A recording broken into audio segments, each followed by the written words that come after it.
Manuel Bonilla, President, Fresno Teachers Association.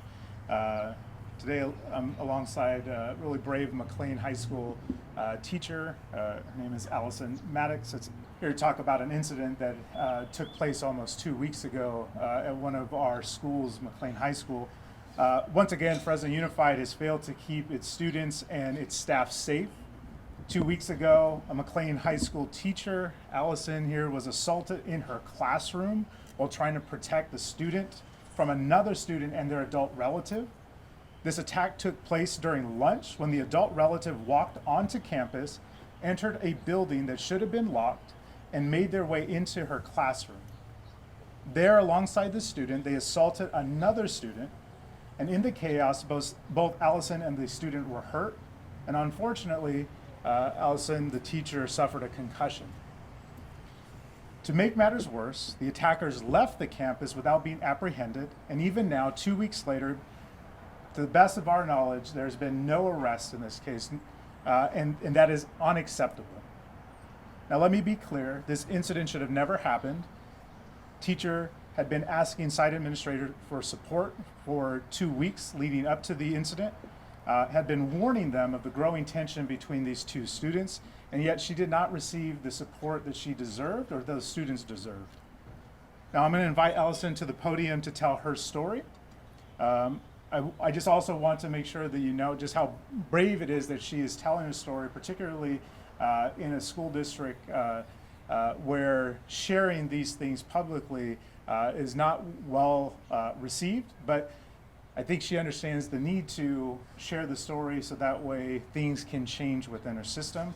And so I'm going to invite her up to tell her story. Thank you.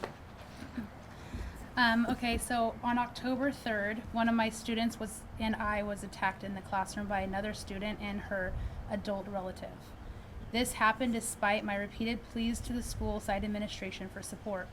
About 2 weeks before the incident, I had been receiving screenshot text messages from one student on my cheer team threatening physical violence towards another student who was also on the team. In response, I reached out to a school restorative counselor because they are the experts in handling conflicts like this. From what I understood, the counselor met with both students and they agreed to not engage with one another moving forward. After this meeting took place, they were both allowed to return to cheer practice. However, about a week before the attack, the student being bullied reached out to me again. She informed me that her mother had contacted the school administration because of the bullying student had been sending more text messages. This time, the threat was to jump after a football game that Friday night. She also told me that the mother was assured that both the coaching staff and campus security would be notified and would have a protocol in place for me to walk her to the car after the game to ensure her safety. I was never informed of this incident by the school or administration. The next day, the victim sent me additional screenshots of new threatening messages. I told her to contact the school administration immediately. Later that day, I had messaged the McLane principal. The McLane principal had texted me asking me if I knew about the situation. I shared everything that I knew via text. By Monday, when I still hadn't heard from anybody, I brought this situation up to the vice principal at McLane, explaining that there were ongoing threats made to a student, and it would be best if the bullying student did not attend cheer practice until things cooled down. The counselor agreed, but the bullying student's mother was adamant about her daughter not missing any cheer practices and even threatened to come to the school during the practice herself. I immediately expressed my concerns to both the administration as well as the athletic director, warning that this would create an unsafe environment for my cheer team. Shortly after, I received a text from my principal asking for any updates. It was clear that there was no coordination. They didn't really understand or even know what VP was handling the situation. It was made clear that I was made it clear that someone from the administration team needed to tell the mother that she was not allowed at cheer practice. Instead, the bullying student's mom called me directly. She was very upset, offensive, and verbally aggressive, shouting and name calling. I told her that I would speak to administration again and that they would be handling all further communication. The day before I was attacked, I emailed the McLane admin team explaining that the bullying student had violated the cheer behavior contract and would be banned from coming and participating for a week at practice. I also reached out and told them that the mother of this bullying student had not been receptive and asked for help in reinforcing this suspension.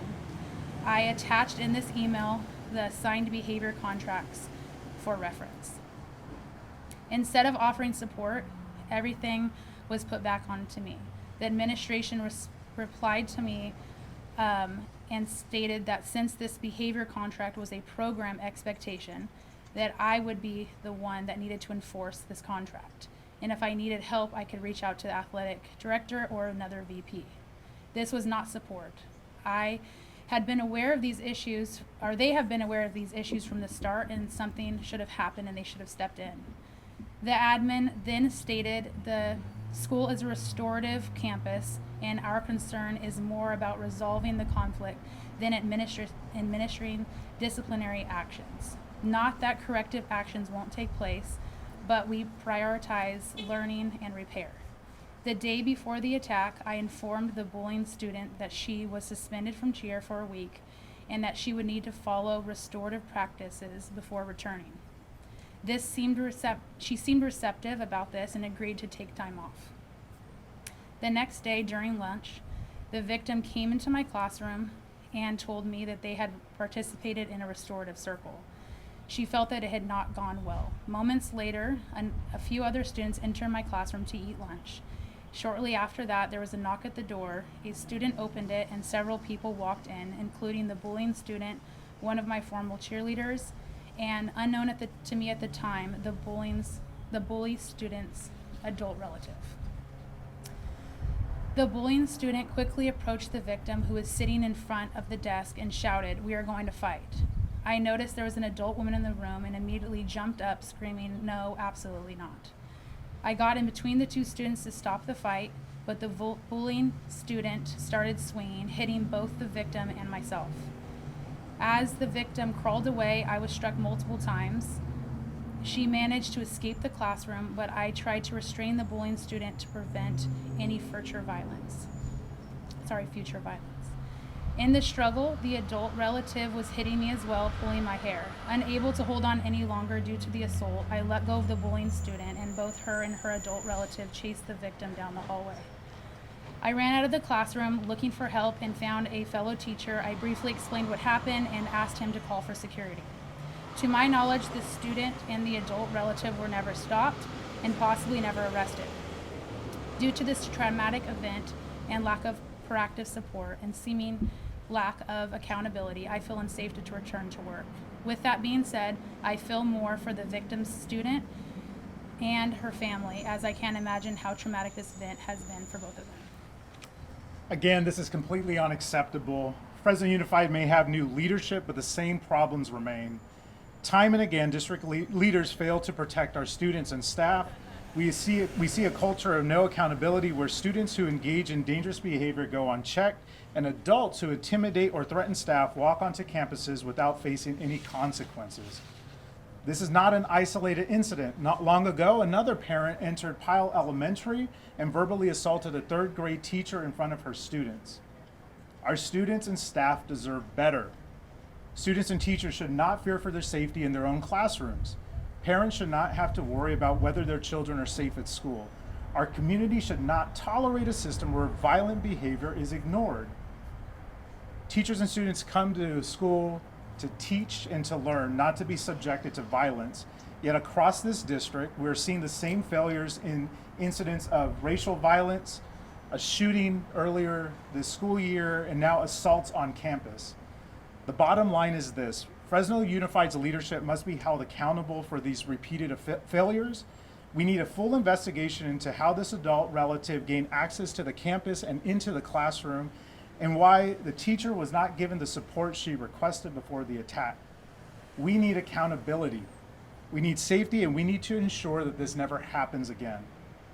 Every day our teachers go above and beyond for their students, and it's time for this district and quite frankly for this city to go above and beyond for them. To make our schools safe, hold dangerous individuals accountable, ensure that our campuses remain places of learning and not of fear. So with that, I'll take any questions that you may have, or if we want to do interviews separately.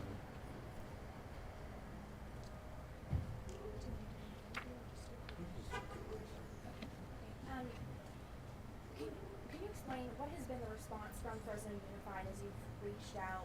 What is that communication like? Yeah, great question. It feels like the district has been absolutely silent on this. What we know, there has been one communication that has gone out via a voicemail system from administration to the community in McLane saying that this incident took place, but there's been no accountability, and to the best of our knowledge, there's been no arrest.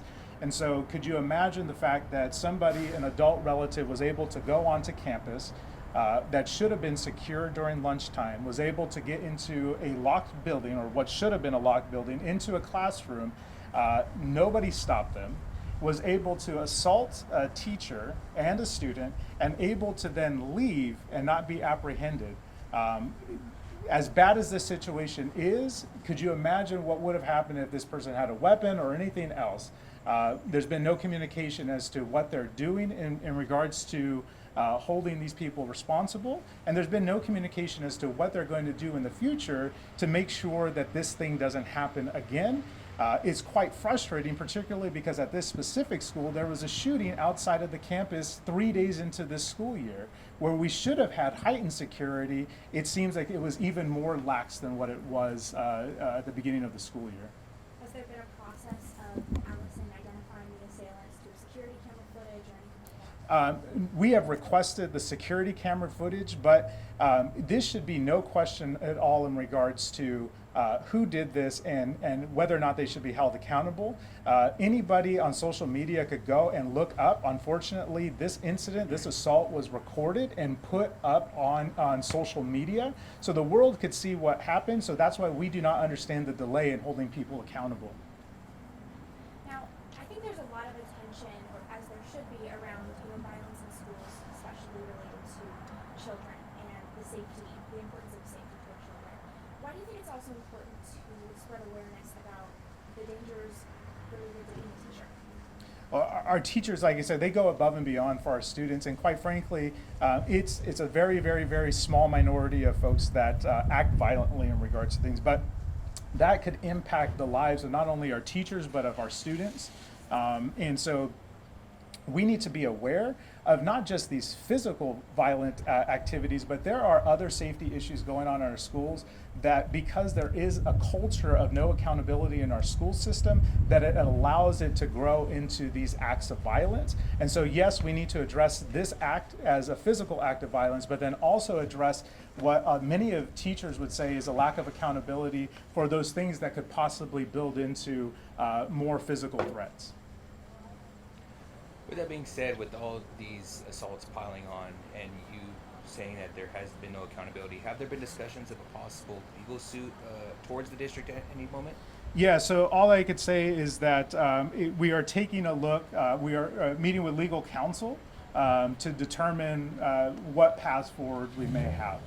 And how much growing frustration is it for you as an association, seeing that it seems like your voice is not being heard and these assaults just keep piling on, and it seems like things are just at a stalemate with discussions and progress? It's absolutely frustrating to be here again, particularly when there was a shooting outside of that campus. It seems as if, again, there's new leadership but the same problems. Nobody is being proactive in a way that is addressing the realities of what our classrooms are, whether there be the lack of accountability or, in this case, physical violence in our campuses. And so there's just a big disconnect between Fresno Unified leadership and what's happening in our classrooms and on our campuses. And if we don't see that, then obviously it's going to be a frustrating experience. We need to be able, and again, the community needs to be aware of this, so that way we could hold trustees and senior administration accountable for that, right? Because organizations reflect their leadership, and if these things are not being addressed, well, there's a concern there. And with that being said as well, I'm sure for you, it feels like you're just wasting your energy trying to bring this up, and it seems that nothing's being done. Are you guys looking at different paths of many other different ways to try and get this message going forward? Because it seems like just relaying the message seems like it's just talking. Yeah, I think that one of the aspects is that maybe some members of the community don't know, and so bringing awareness to it. But I urge anybody that knows somebody working in our schools, or anybody that that's a parent. I'm a parent of 3 students in Fresno Unified myself. Have the conversation. What is going on? And I bet you may hear where there are some students that need additional support. They deserve additional support. But are not getting the additional supports despite the pleas of our educators, and that there are instances of not just physical violence, but sexual harassment and other types of things going on in our classroom that our teachers are pleading for additional support and not receiving. Have those conversations with your kids. If you're a relative and an employee, have those conversations. We need to bring a public awareness to it, so that way we can change the culture that is happening in our schools. But this, unfortunately, is beyond that. Beyond the culture of no accountability. Nothing like this should happen where we're on our campuses and we are afraid of physical violence on our campus. You mentioned that it takes a lot of courage for a teacher to speak up about their workplace environment, that there could be repercussions.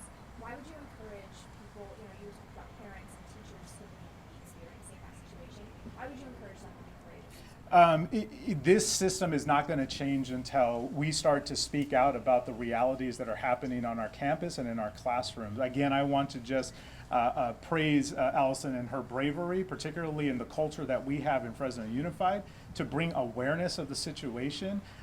We feel in our role, teaching is a calling for our teachers, and wanting to protect that. And every day that there's a lack of accountability, the system starts to beat that out of them. And we want to make sure that that doesn't happen, that we bring awareness to it, so that way our teachers come ready to teach and our students come ready to learn.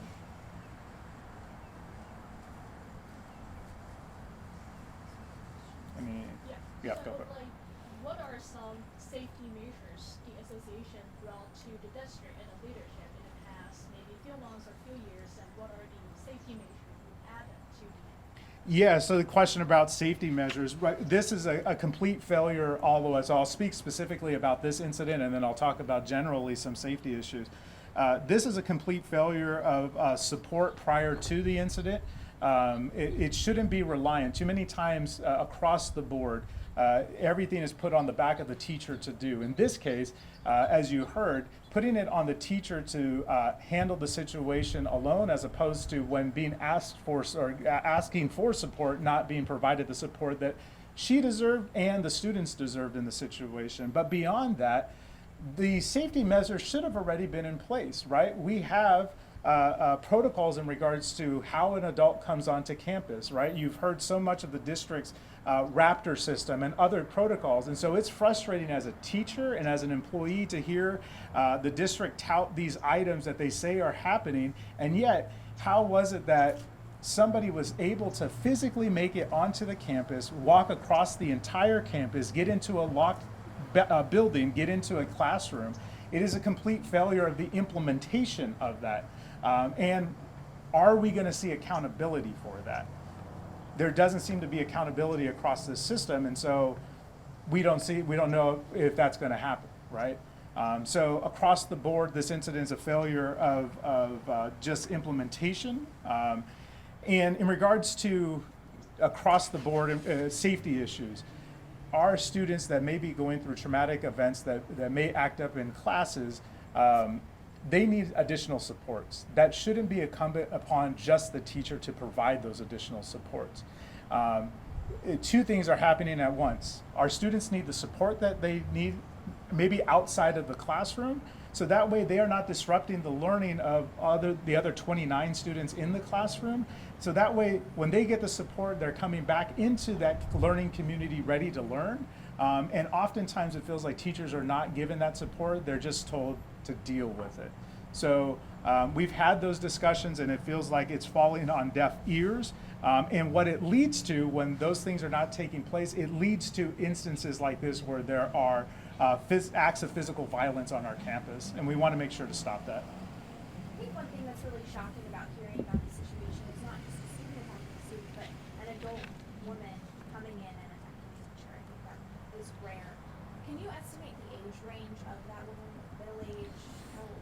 From our understanding, it's somewhere in the late 30s, early 40s range. And again, unfortunately, this incident was recorded, and so you could see it. And again, that's why it's baffling. It is shocking that an adult would not only go onto campus, but would encourage behavior like this.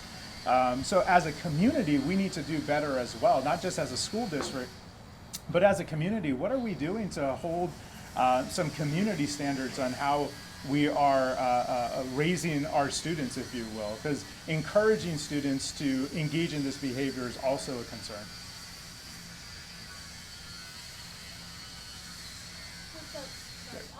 With the upcoming election, what would you like to see from the new hostile leadership, and how would your candidate or that part of the Teachers Association address the issue? Yeah, this is a great question in regards to leadership, right? We have folks that are running for, the incumbents that are running for re-election, that they have said over their years of leadership that they're going to hold district leaders accountable, that they are going to address safety, and they have failed completely in regards to that. And so that's why you have heard from us that we need new leadership, and I think the community agrees with us. We need new leadership that is actually going to take action, because again, this isn't an isolated incident. If you look at Fresno High, there was a stabbing outside of Fresno High. We had told Trustee Levine about that, and he did nothing until teachers came to the boardroom with students to say, we need to change things. At Hoover, in the Hoover region, we have, and the Fresno Bee reported and other media outlets reported on it, a fight club at an elementary school site that it's being recorded and put it online. And so that's why your teachers are frustrated with the current trustees that are running for re-election, and we think that new leadership is important because we feel like those folks know what's happening and they're going to take action to make sure that that doesn't happen again. Another question I had, I forgot to ask too. You said you were discussing with legal counsel about possible next steps for the district. Could there be anything possibly with the adult relative as well that you guys may be discussing as well with legal counsel? I won't get into that. Just say that in general we're discussing all paths forward right now. And as far as that community support, how important is it that their voices be heard? You've been mentioning about how they could talk to students. What about also maybe communicating with the teachers during those parent-teacher conferences and maybe going to district meetings and speaking out? It is important for our community to be engaged with what's happening on our campuses. If you ask any teacher, one of the key items that they ask for is parent involvement, right? And so please be involved as much as you can, because I know as a parent of Fresno Unified students, if this was happening in one of my students' classrooms, I would be down at that board meeting and holding those trustees and this leadership accountable, because again, all of our students deserve a safe space. All of our teachers deserve a safe space, and that's obviously not happening, and this is just one example of it. Hi, I'm Monty Torres with Fox 26 News on YouTube. Thank you for checking out our YouTube channel, where we have loads of great content for you to choose from. And while you're here, why not click on the subscribe button right here? That way you can stay in touch with all the latest breaking news, everything news related within the Central Valley. And thank you for watching.